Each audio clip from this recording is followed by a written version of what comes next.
Hola, ¿qué tal amigas, amigos televidentes en Extra Plus? Un gusto saludarles, darles la bienvenida a esta edición de Adelante Nicaragua, edición en la que tengo el gusto de conversar con mi tocayo, el doctor Néstor Avendaño. Doble tocayo. Doblemente tocayo, Néstor Manuel. Néstor Manuel. Sí. Un gusto saludarlo. Tenía rato de estar aquí. Nos vemos a la muerte del obispo, como se dice popularmente. Me han llamado algunas veces, pero he tenido... Sí, no, estaba de agenda llena. No, incluso fuera de aquí. He viajado a los departamentos, he estado... Sí, no, pero yo le digo, estaba de agenda llena. Con el foro también. A mí de alguna manera me alegra que esté con la agenda llena.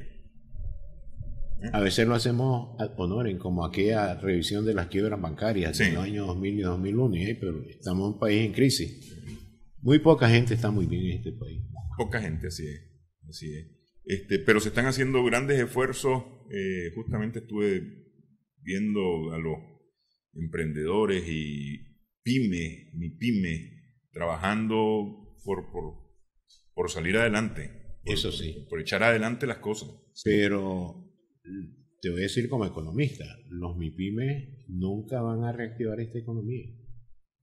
Sí, pero como dicen algunos servidores públicos nuestros, ¿verdad? Sí. De que ahora con los MIPYME vamos a la economía pujante. Sí, pero yo lo que digo es que están un esfuerzo pues, aplaudible. Sí. Pero no sería un craso error decir que el futuro económico del país depende de ellos, claro. Sí. No, bueno, aquí hemos conversado con Leonardo Torres, y Leonardo Torres dice el esfuerzo conjunto del sector privado, en el que está la gran empresa y las pequeñas, medianas. Sí, pero se le olvida a Leonardo de que ese sector es el más informal del que existe en nuestra economía. Y cree que es soplar y hacer chimbomba la formalización de ese gran sector, que es aporta el 40% del PIB. El 80% de las empresas no llevan registros contables. Y así no se puede desarrollar el país. Pero a veces los amigos y colegas se mueven más por el sentimiento político que por el realismo económico. Yo creo que hay que mantener muy bien esa diferencia. Bueno, quiero aprovechar, ya que tocamos el tema del foro Prodiálogo, que en enero tuvo su primer sesión justamente ahí en el INCAE, con recomendando volver al diálogo, ir al diálogo. ¿Qué ha estado haciendo el foro? Mira, el foro en este momento está en una situación pasiva. Hemos querido activarlo, pero tenemos nuestras propias opiniones, podríamos decir personales.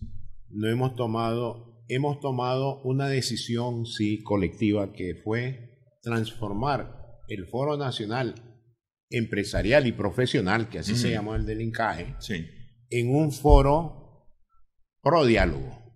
Y este foro pro diálogo se publicó en los medios escritos, incluso en la página web del foro tenemos un escrito sobre las intenciones de ese apoyo al pro diálogo. Independientemente, estimado tocayo, de las personas que integran las dos partes en negociación, hay una decisión del foro que hemos ampliado con algunos personajes políticos, entre ellos el tocayo por el apellido que lo ha tenido aquí, Afanor, que dice que es pariente mío, y a lo mejor lo somos porque mi padre, en paz descanse, nació en León y Fanor es de León. Doña Azucena Ferrey. Son personajes que hemos invitado y que han aceptado entrar al foro, pero no lo hemos dinamizado solamente en el pronunciamiento. ¿Por qué no hemos avanzado? Dijimos algo categórico: apoyamos al diálogo. La única forma de resolver nuestros problemas es con el diálogo, pero un diálogo constructivo. Nosotros no queremos un diálogo destructivo. Empujamos un diálogo con personas identificadas, llamémosle así, con el bienestar social y nacional, identificadas con el desarrollo democrático, identificadas incluso de apartarse de intereses políticos que aspiran en forma consciente, estando sentados en esa mesa. O sea, que se desprendan de todo en aras de la nación. Ese es el apoyo del foro. Hemos visto, lamentablemente, sí, te lo diré que para mí es lamentable, de que el foro del diálogo nacional se está maleando. Un funcionamiento que no es adecuado ante la urgencia nacional de resolver los problemas. Yo en un escrito personal, no quiero involucrar a las personas que integran el comité del Foro Pro Diálogo, dije que la mesa del diálogo, las grietas de la mesa del diálogo nacional son resultados de la inflexibilidad y la inmadurez política que observo alrededor de ella. No voy a decir nombre, porque cuando uno apoya algo, trata de corregir en términos generales, no en términos individuales. Así como decíamos, tocayo, esperamos, y lo dijo el primer foro del INCAE, que los miembros de esa mesa tuviesen una gran reputación nacional. Fíjate lo que dijimos. Sí. No lo dijimos nosotros como comité, lo dijeron más de 100 empresarios y profesionales que se reunieron en el INCAE. No vamos a discutir si hay o no hay reputación. Ya está el diálogo y dijimos, sean quienes sean, apoyemos esto que es la salida civilizada y con menores, llamémosle, perjuicios, no solamente humanos, sino económicos y sociales para el país. Vemos que no hemos avanzado lo suficiente, por emplear una palabra más amplia, lo suficiente no hemos ampliado, no lo hemos logrado. Me da la impresión que retrocedemos. Y ese retroceso, estimado tocayo, yo lo vinculo con la caída continua que tiene la economía del país. El problema que no sé si se han percatado los que están alrededor de esa mesa, el problema que se suscita con el ejemplo que están dando es una mayor desconfianza en términos sociales y en términos económicos. Yo no hablo de desconfianza política, hablo de desconfianza social y económica, que es lo que más resiente la población de Nicaragua, independientemente de si son empresarios, si son inversionistas, si son trabajadores, si son consumidores, si son productores, independientemente de la actividad que desempeñan. Yo observo cada día que pasa una más severa desconfianza. Y eso es muy perjudicial para el país. Precisamente ante esta pregunta que tú me haces, pensamos que este próximo sábado el grupo del Foro Pro Diálogo se reúna para hacer un pronunciamiento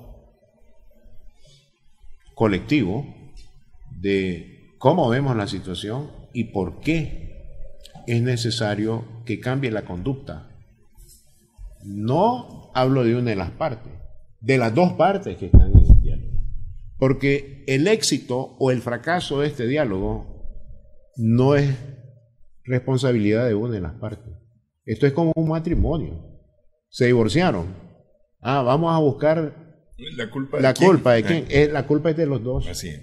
En este caso, el éxito o el fracaso de la mesa del diálogo nacional va a ser de todos. Y ojalá que sea un éxito. Y supongo yo que por ahí el tema de la confianza, pues, porque al final de cuentas, es decir, en esas 12 personas, 14 personas, incluyendo los observadores que están allí, ya se agregó un nuevo observador ya. Estaba la propuesta de Vinicio Cerezo. Ya está, la aprobaron. Las dos partes la aprobaron. Sí. Entonces, de esas 15 personas depende el futuro de todo, al final de cuentas. Así es. Ajá. Así es. Es una gran responsabilidad. Sí. Así es.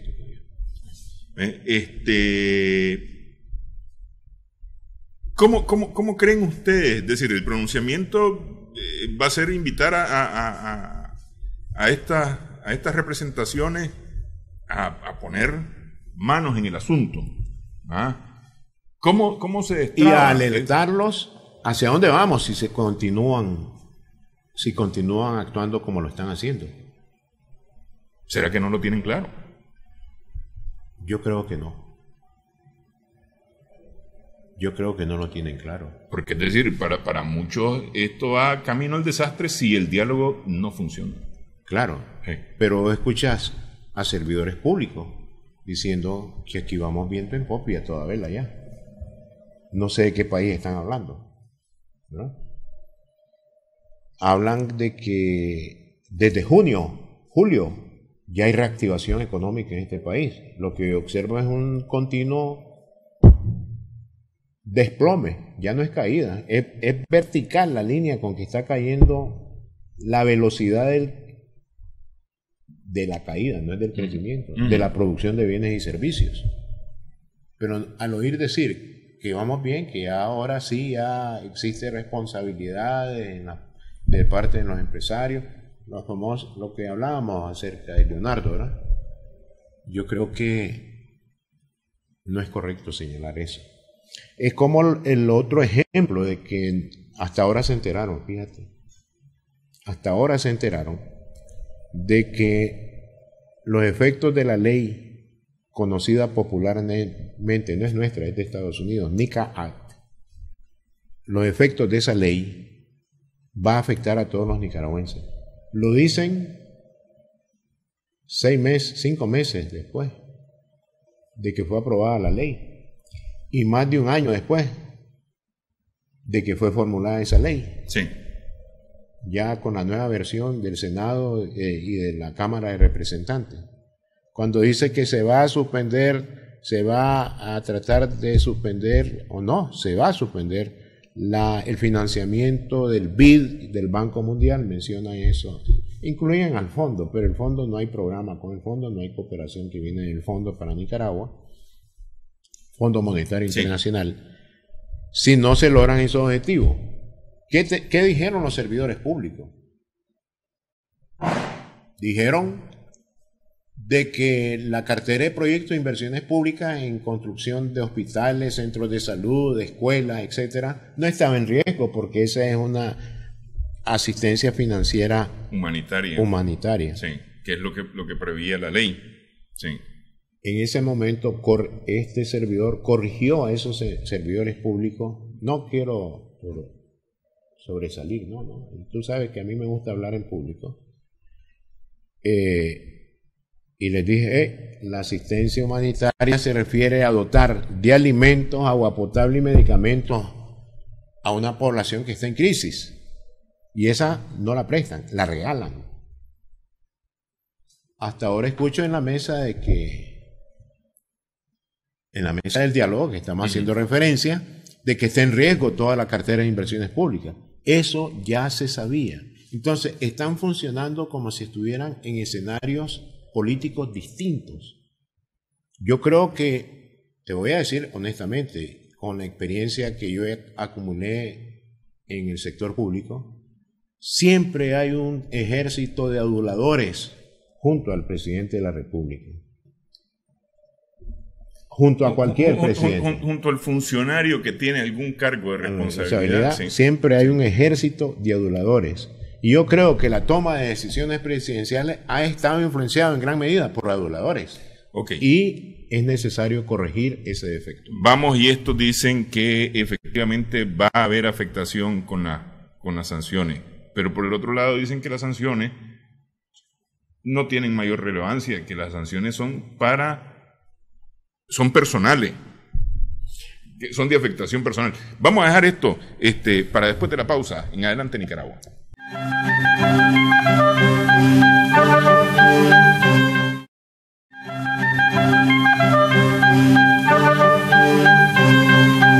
Seguimos en Adelante Nicaragua en Extra Plus, en esta conversación con mi doble tocayo, el doctor Néstor Manuel Avendaño.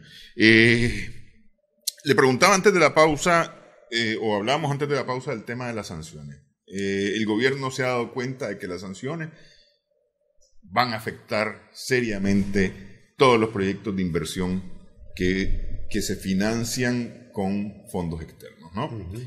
Pero por el otro lado dicen, las sanciones son personales, no tienen ninguna afectación para el pueblo de Nicaragua. ¿Ese doble discurso? No. La otra parte. Hablando de las dos partes. El gobierno dice que vienen afectaciones, la oposición dice las sanciones son personales, eso no tiene mayor afectación para el pueblo. Bueno, yo diría las afectaciones que se han dado hasta el momento. Pero hay una de las que vamos a conversar que va a traer una serie de repercusiones serias. Sí, ya lo sé. Sí. O sea, cuando hemos visto la lista de personas, la publican con frecuencia, nicaragüenses ya afectados por la Global Magnitsky Act, no por la NICA Act. Todas han venido por la ley global, no es aplicación de la NICA Act. Esas son personales.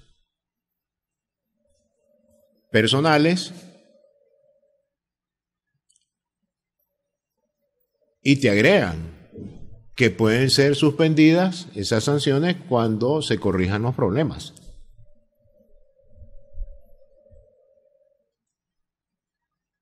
Y en este caso, todas las personas que han sido afectadas pertenecen al sector público de Nicaragua. No veo a nadie privado, del sector privado.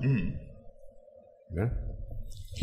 Así que, en ese sentido, no es una afectación, llamémosle así, a la población de Nicaragua. Yo estoy de acuerdo en que hasta ahora son personales y no tienen un efecto contagio nacional.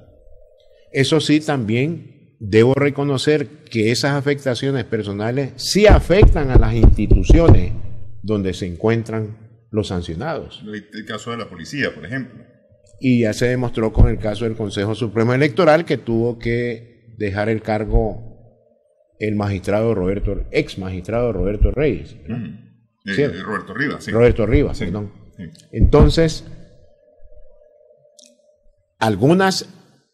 mejor dicho, todas las sanciones individuales que giran dentro del sector público afectan a la institución donde está laborando el sancionado. Algunos permanecen en sus cargos, otros, solo uno creo que ha salido, ¿verdad? Sí. Después no ha vuelto a salir. Que incluso usted dice el ex magistrado, yo no estoy todavía claro, no recuerdo que le hayan aceptado la renuncia. ¿La asamblea no la aceptó? Sí, no le recuerdo. Yo creo que la aceptó. Y para nombrar al señor Lumberto Campbell. Creo. Pero me parece Lumberto no ha sido nombrado presidente. ¿Cómo no? Pero eso lo declaran dentro del mismo consejo, no es a través de la asamblea. Pero bueno, en fin, el asunto es que Roberto Rivas ya no está en el Consejo Supremo Electoral. En el otro lado, yo escucho de que al fin reconocen el riesgo de las sanciones, pero no son las sanciones personales, son las sanciones financieras internacionales que le aplicarían al gobierno de Nicaragua y por supuesto afectarían a toda la población en general a través de la suspensión de la ejecución de proyectos de inversión pública que ya sabemos que se concentran en servicios sociales tales como salud, educación y de infraestructura económica tales como la red vial, probablemente por algún proyecto energético del país. Agua potable. Agua potable. Electrificación. Electrificación. ¿Por qué? El 80% del gasto de inversión pública en el presupuesto anual está vinculado con el financiamiento multilateral que viene principalmente en orden de importancia hoy. Primero el BCE, segundo el BID y tercero el Banco Mundial. Eso sí, estimado tocayo, comenzará a aplicarse una vez que se venza el plazo de 6 meses que le dieron al secretario del Tesoro en función del avance de la solución de estos problemas que toda la población sabe, en una comunicación escrita a los funcionarios del Congreso de los Estados Unidos. O sea, a los representantes y a los senadores y a las agencias especiales en analizar estos asuntos, de agencias del gobierno y del Congreso. ¿Cuándo es eso, tocayo? Junio. Yo recuerdo que fue como el 22 de diciembre que aprobaron la ley. Entonces yo he pensado 22 de junio, 6 meses. Ojalá que no sea antes. Pero ojalá, y es mi deseo personal, que se haga todo lo posible para que no se aplique esa sanción financiera internacional a Nicaragua. Sería catastrófico para el país. ¿Por qué? ¿Qué es lo que viene catastrófico? Ya dijimos que el 80% de la cartera está financiada por organismos financieros multilaterales. ¿Se deja de invertir en Nicaragua? Prácticamente la cartera de inversiones públicas se achica demasiado. El gobierno recibiría recursos externos que no superan $100 millones.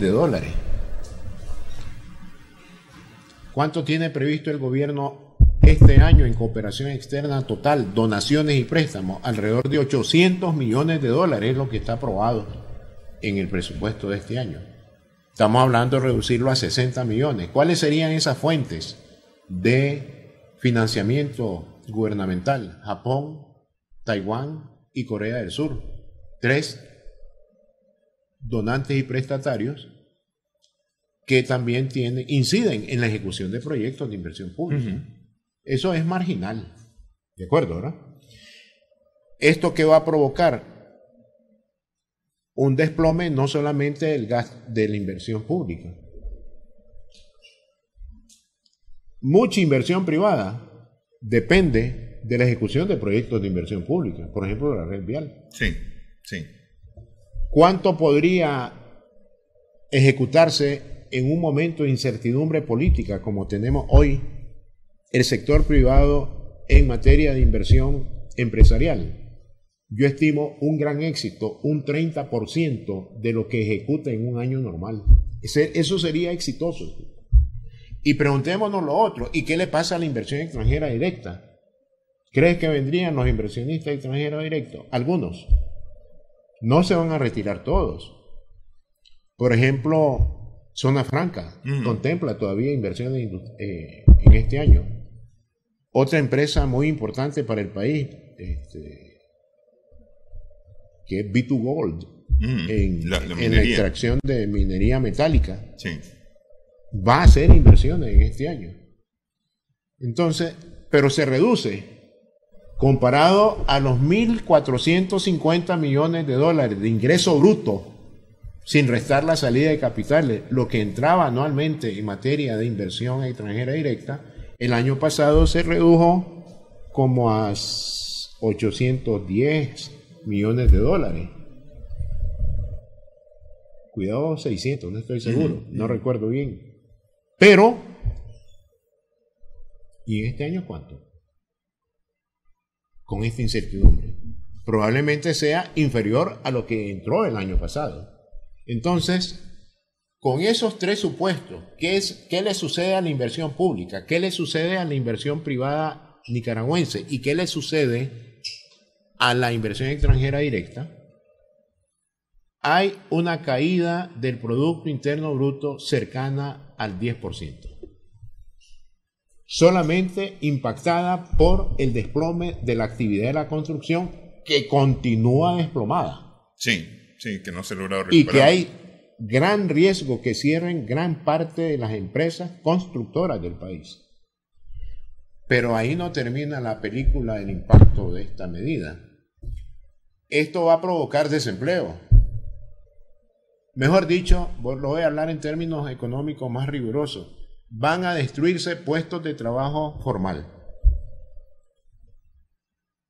Van a haber una gran cantidad de despedidos.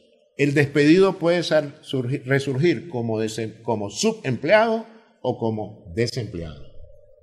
Sin embargo, lo que sí vamos a observar, independientemente de dónde lo clasifiques, es una menor disponibilidad de ingresos en las familias nicaragüenses.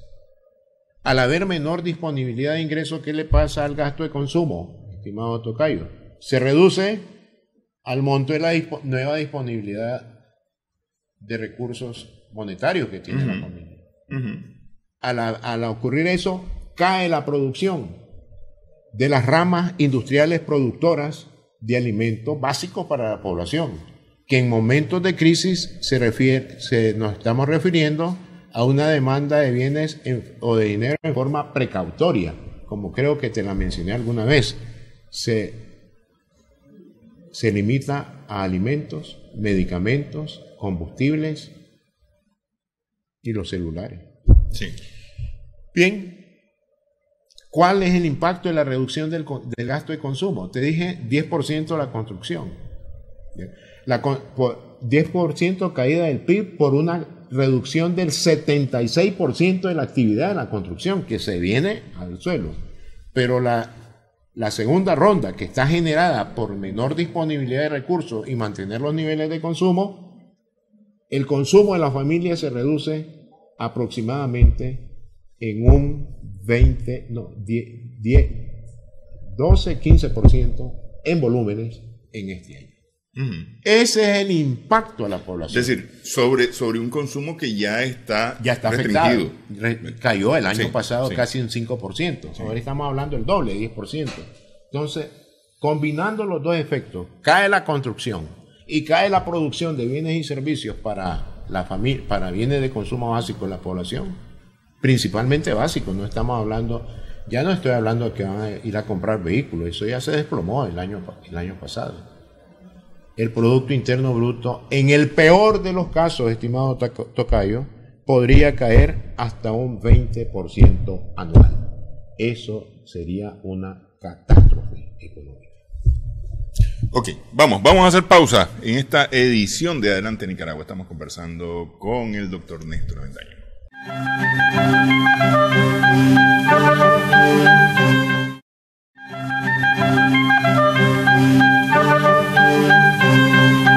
Seguimos en Adelante Nicaragua en Extra Plus. Estamos conversando con mi doble tocayo, Néstor Manuel Avendaño, economista, doctor Néstor Avendaño. Hay una sanción que no fue exactamente individual y que fue más bien institucional y llevó al cierre del Bancorp. Sí. Que era, mal que bien, el único banco disque dedicado al fomento productivo en Nicaragua. Por lo menos por nombre o porque así estaba escrito en la misión, visión, objetivos, alguna cosa. Sí. Porque la verdad es que no sé de efectos reales de fomento. Pero bueno, en fin. El caso es que el Bancorp cierra. Y esta es una sanción, decíamos durante la pausa, o efecto de una sanción sobre algo que todavía no estaba terminado, para empezar, pero tiene unas serias repercusiones para la economía del país. Sí, tiene serias. Sí, fíjate, el Bancorp, hasta donde la información disponible en la CIBOIF principalmente, y en sus informes, o llamémoslo en sus informes anuales auditados, en parte se destinaba gran parte de los recursos a los sectores productivos, especialmente agropecuarios.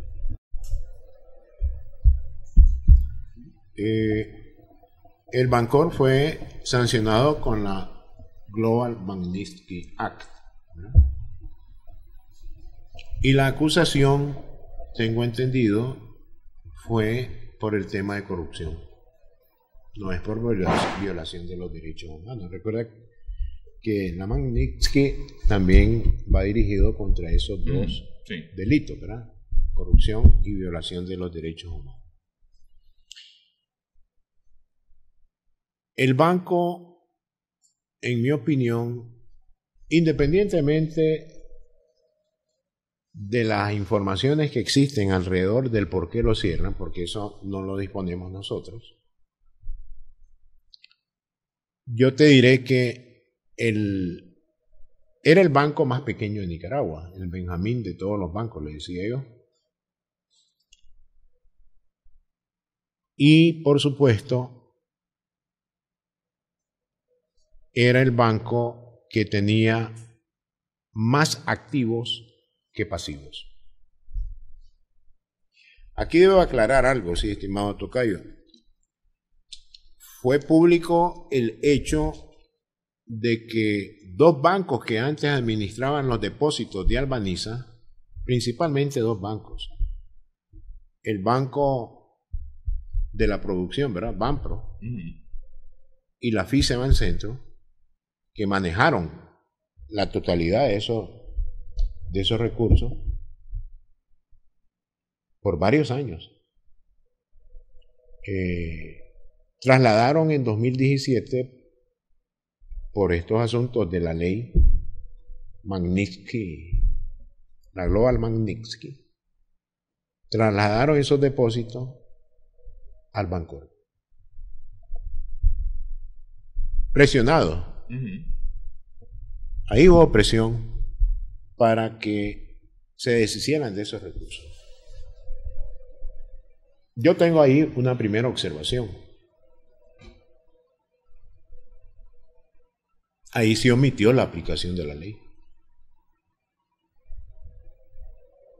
¿En qué sentido? Estaban manejando dinero supuestamente proveniente de actos corruptos. ¿De acuerdo, verdad? Que ahora que está en el Bancorp le dicen que es corrupto, ¿verdad? Las pruebas deben existir, no estoy cuestionando ni... Sí, es que el asunto con estas sanciones es que simple y sencillamente se ha anunciado la sanción, pero no se dice exactamente por qué ni se muestra. Pero me acuerdo de algo en las discusiones de esa ley. Esto de las sanciones viene siendo como haber sido juzgado, sentenciado, sin haber ido a juicio. No, pero hay que recordar algo que dice esa ley, sí. Yo me he dedicado, no a estudiarla totalmente, pero sí me he involucrado con la ley para conocer muchas de sus consideraciones. De que un afectado puede apelar esa decisión en Estados Unidos. Y si demuestra lo contrario, que se prepare el gobierno de Estados Unidos ante una gran demanda que le cae. ¿De acuerdo, verdad? Sí. O sea, se dejan esas opciones. Sí. E incluso, yo diría que agregaría que si al ser aplicado esto por el Ejecutivo estadounidense, supuestamente deben tener todas las pruebas, porque estarían corriendo grave riesgo de aplicarlas por aplicarlas. Sí. O sea, yo no cuestiono eso, pues no cuestiono ni la aplicación ni el reclamo del afectado. Se puede hacer. ¿Cuál sería un consejo que yo le diga a un sancionado, independientemente de quién sea? Hablo de empresas, sí, ¿verdad? Si usted considera que está limpio, reclame de inmediato. Sí. Porque para eso está la ley. Bien, entonces, estimado tocayo, ahí se dio una primera confusión, en mi opinión.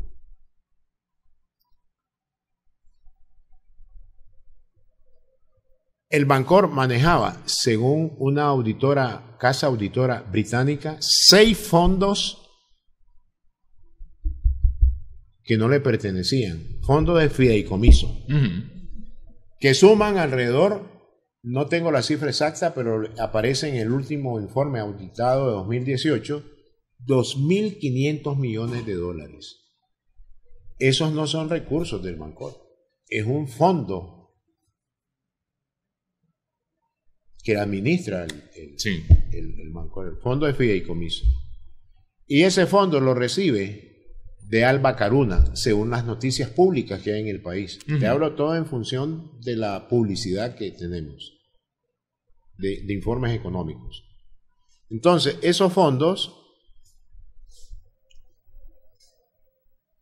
con el anuncio de la sanción, públicamente se dice que fueron devueltos a Alba Caruna. Mi sorpresa es que, y eso sí, yo creo que uno debe tener todas las piezas en el tablero para que el juego de ajedrez sea parejo, el inicio del juego. Leo sorpresivamente que en el norte del país Alba Caruna está cerrando su agencia.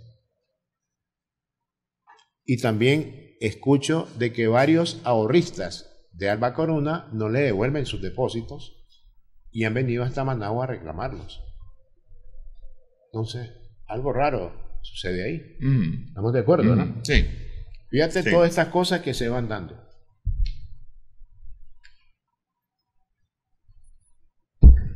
¿Quebró el Bancorp? No quebró. Te dije al inicio que leía que tiene más activos en el momento de la sanción, más activos que pasivos. Sí.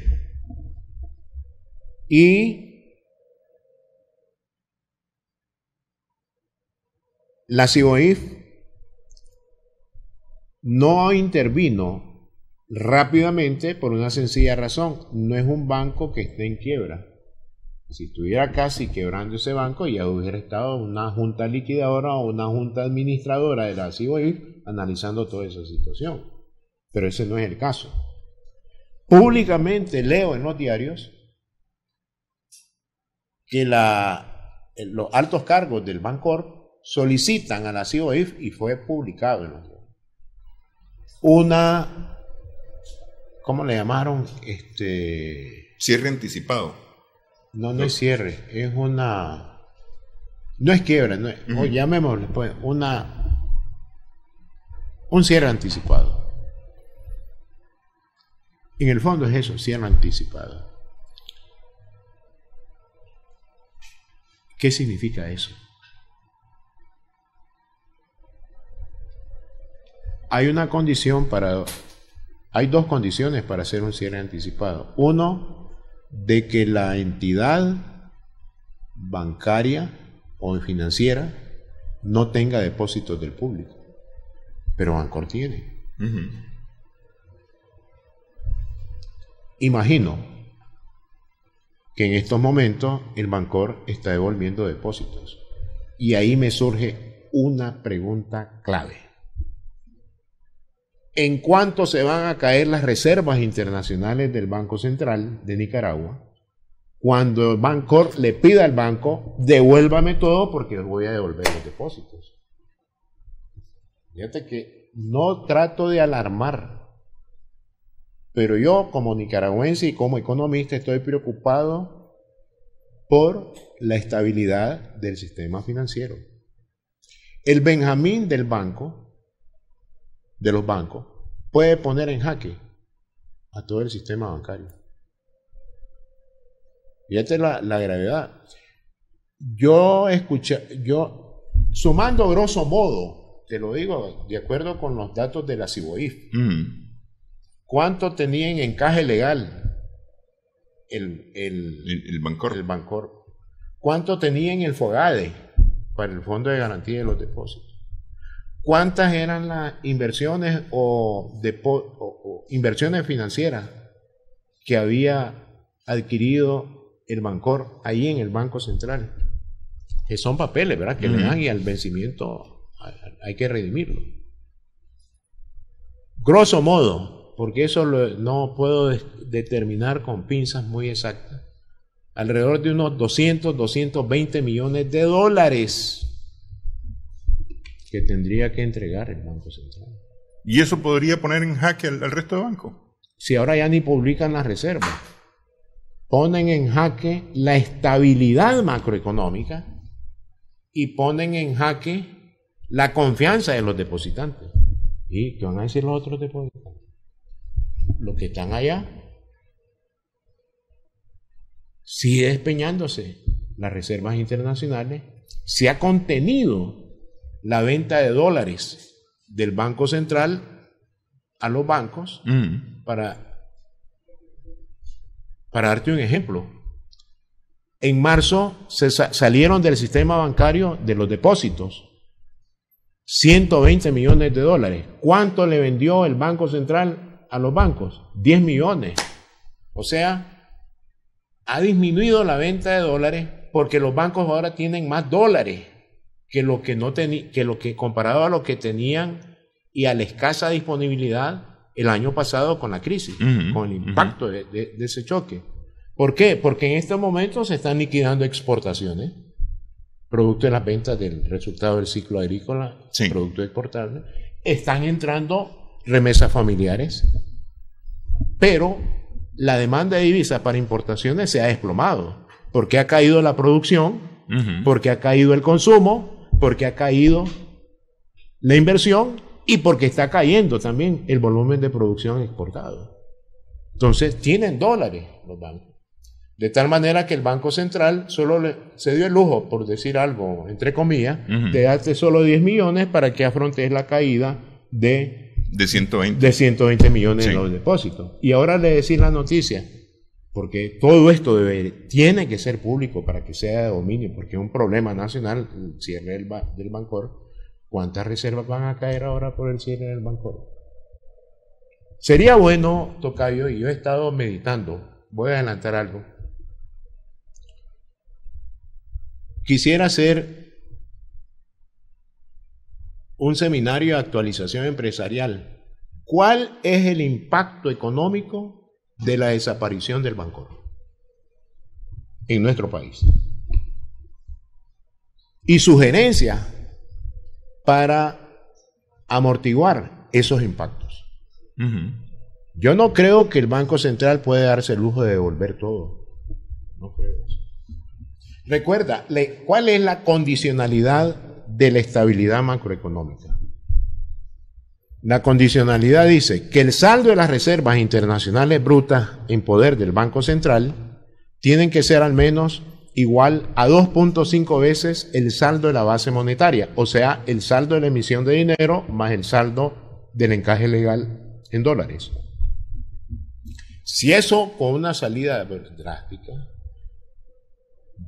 si en estos momentos anda alrededor de menos de 2.5 veces. Pero estábamos bastante por encima del 2.5. No, el año pasado cerramos con 2.4, 2.48, cerca. Con una salida estrepitosa de reserva, comparado a los córdobas que circulan en este momento en el sistema, fuera del sistema financiero nacional, y lo que está en las cajas del sistema financiero nacional, ¿qué le va a pasar al 2.4? Cae, porque está cayendo el numerador de la razón macroeconómica y está estable la base monetaria. Excepto que el Banco Central diga, van para afuera todos estos Córdoba ¿Y cuál va a ser el costo? Mayor aceleración de la caída de la producción, del consumo, de la inversión, y viene el círculo vicioso en el sector real, como lo es el círculo vicioso cuando se da una devaluación, inflación, devaluación, inflación. ¿Aquí qué va a hacer? Caída de la estabilidad macroeconómica, caída de la producción, reducción de la oferta monetaria, reducción de la producción, reducción de la oferta monetaria, y vamos a otra espiral con efectos dañinos a la economía de Nicaragua. Para concluir tu pregunta, me estoy ampliando el tiempo, ¿no? Dele. Para concluir, creo que también ha habido una confusión entre la población, porque todo lo que te estoy hablando es de acuerdo con la disponibilidad de la información pública, en forma pública. Sí. Que, gracias a Dios, también sancionaron al Banco Nacional. He oído decir a varias gente, yo no es que sea formalista o legalista, a mí me gusta ser lo más flexible posible para poder resolver problemas o contribuir a la solución de los problemas. Yo estimo, tocayo, que el Banco Nacional nunca nació, como tú me lo recordabas al inicio. La Asamblea Nacional aprobó la ley de creación del Banco Nacional, pero el presidente de la República nunca la mandó a publicar a la Gaceta para que la convirtiera en ley. Claro. Esa es la condición para que sea ley. Que en esa ley específica, porque es que el asunto es que las leyes tienen formas específicas de convertirse en leyes. En leyes, sí. Que una vez que han sido aprobadas, refrendadas y demás, dice... entra en vigencia a partir de su publicación en la Gaceta o entra en vigencia a partir de su publicación en cualquier medio de comunicación. Sí. Entonces, al no haber sido enviada al diario oficial para su correspondiente publicación, el Banco Nacional, como así se llama, es non nato. Y no debe aplicársele ninguna sanción financiera porque ese ente jurídico no existe. Sí. ¿Verdad? De tal manera que no es que se estaban malgastando incluso yo he escuchado apreciaciones, estimado tocayo, están desviando nuestros impuestos para comprar un banco. Espérate un momento. Incluso para que se hubiese comprado ese banco, supongamos que nació, nosotros los economistas somos ricos en hacer supuestos, no somos ricos en otro sentido, para hacer supuestos sí somos ricos. Te voy a decir, supongamos que eso se estaba dando, que dicen muchos, que yo debo decirles, son detractores de los servidores públicos. Hay que reconocer méritos y hay que criticar fallas, pero sugerir recomendaciones siempre. Para que si hubiera salido un Córdoba de nuestros impuestos para la compra del Bancorp, el ministro de Hacienda estaba obligado a enviar una reforma presupuestaria a la Asamblea Nacional para poder comprar a Bancorp, que es otra reforma a una ley, que es la Ley General del Presupuesto de la República. Aquí el único ente jurídico que puede modificar el presupuesto nacional, crear, destruir, modificar impuestos, reducir o ampliar gastos, se llama Asamblea Nacional. Hasta eso se le olvidó a ciertos críticos, diciendo que cómo es posible que están malversando los fondos. Sí. Bueno, vamos a hacer pausa, una última pausa en esta edición de Adelante Nicaragua.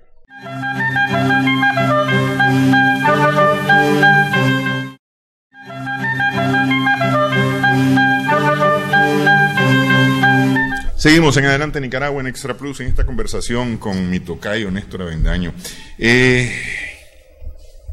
¿Cuál es el panorama que tenemos? Es decir, ya dijimos, si hay sanciones, viene básicamente un desplome por dominó de la economía en general. Sí. Se acaba inversión privada, desempleo, falta de recursos en las calles, se reduce la producción de bienes y servicios para el consumo, bajan las exportaciones, bajan las importaciones. Todo va para abajo. Todo para abajo. Solo la pobreza va para arriba. Decíamos, tocayo, 28 años tocó llegar a donde estábamos en abril del año pasado. Y hemos retrocedido alrededor de 10 años. Así es. En un año. En un año, y si caemos en este año,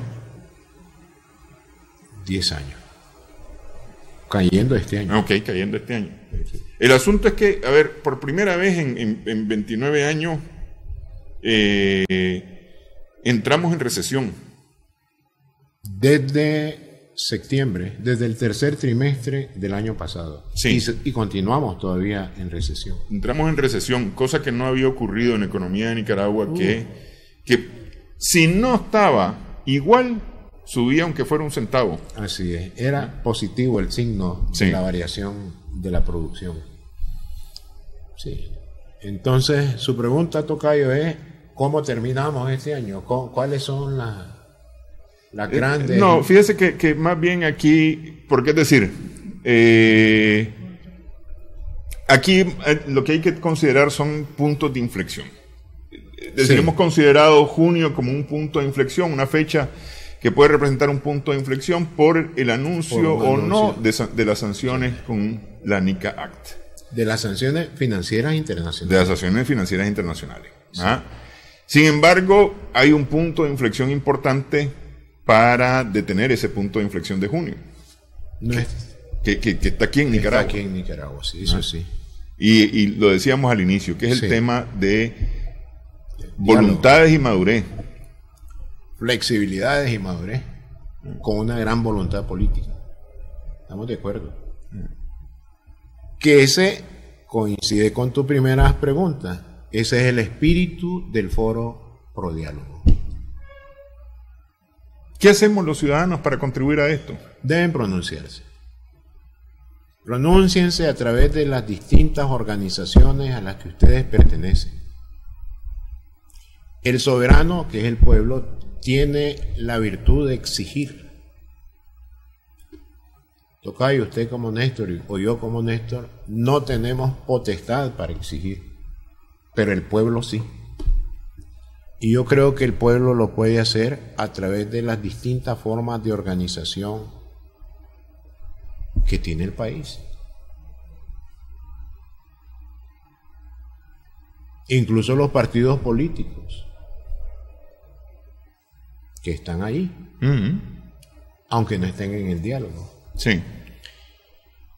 Las organizaciones sociales que están en el diálogo también. Las universidades, los centros de pensamiento. Pero yo veo, tocayo, que en nuestro país existe como algo maleable, o sea, que todo se habla con un espíritu confrontativo. Y eso, he de reconocer públicamente, no nos conduce a buen puerto.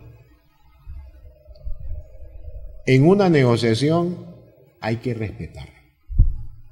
Y nosotros, por excelencia, somos irrespetuosos. Eso no alimenta el buen desempeño de esa negociación. Entonces, yo hago una reflexión así, a gran voz. Madurez, voluntad positiva para abordar los problemas, un respeto a quien esté enfrente independientemente de quién sea, pero hay que respetarlo porque está en una mesa de negociación. Yo escucho de las dos partes grandes confrontaciones irrespetuosas y últimamente, se lo diré honestamente, entre los miembros de la delegación gubernamental, yo escucho mucho irrespeto. Hay que saber seleccionar al vocero, al que ayude a unir las partes, de parte de las dos partes, voceros que ayuden a unir a las partes, no a separarlas. Creo que han jugado muy buen papel los testigos que pueden poner cierto orden, porque ellos sí tienen una gran madurez política. En fin, yo creo que la población de Nicaragua tiene que exigir una pronta solución de todos los problemas que se comprometieron a abordar en esa mesa. No metan nuevos temas. Yo diría, concilien los intereses de las dos partes en función del bienestar de los que menos tienen, que son la mayoría de la población nicaragüense. Te decía, me sonreí en forma irónica. Aquí lo único que está creciendo es la pobreza. ¿Resultante de qué? Del desempleo y el subempleo, que también se ha incrementado, la causa fundamental de esta pobreza. Creo, en mi opinión también, estimado tocayo, que el presidente de la República tiene que hablar al respecto. Tiene que oírse la voz del presidente diciendo: los compromisos son estos y los vamos a cumplir en esta mesa. Estamos en mesa de delegados del presidente. Pero yo creo que la necesidad nacional es tan grande que urge escuchar la voz presidencial. Pero que sea una voz no confrontativa, como te lo decía, para las dos partes del diálogo. El presidente es presidente de todos los nicaragüenses. No es de una facción de los nicaragüenses. Y he de reconocer, y con todo respeto, se lo digo, yo siempre he hablado con respeto al presidente Ortega. He de decirle lo siguiente: en sus últimas apariciones públicas he escuchado un vocabulario que no corresponde al primer magistrado de una nación. ¿Por qué caer en esas o alimentar esa fricción entre los nicaragüenses? Aquí lo que se necesita, como muy bien lo dice el nombre de su gobierno, de unidad nacional, ¿verdad? Aquí se necesita unidad nacional para salir de la crisis en la cual nos hemos empantanado. Es el único consejo que puedo dar para ver. Y estoy pensando en algo que voy a decir en la reunión del sábado con los colegas. ¿A dónde va a ser esta reunión? ¿Ya tienen lugar? No, puede ser en la oficina de cualquiera de nosotros, los miembros. Ahí vamos a ponernos de acuerdo. Okay. Pero es el digamos como el comité organizador el que se va a reunir. El comité organizador. Okay. No, ahorita no estamos convocando a ningún foro, pero creo que no es el momento también para convocar a un foro, salvo de que esto se desplome. Creo que sí es necesario saltar y hablar en un foro pro diálogo, ¿verdad? Acuérdate que ya no es foro empresarial. Sí, porque la misma necesidad y coyuntura del país llevó a que fuera pro diálogo, ¿no? Sí. Además, pues que era casi el fundamento o el resultado de las conclusiones del foro empresarial eran esas, pues, al final de cuentas. Sí, así es. Bueno, tocayo, le agradezco mucho que haya estado con nosotros hoy. Bueno, a la orden, tocayo, también. Con todos estos datos importantes para considerar, para tener en cuenta, el futuro del país está en manos de los nicaragüenses. No hay que dejar que eso nos lo quiten. Gracias por su atención. Esperamos que el programa haya sido de provecho para usted.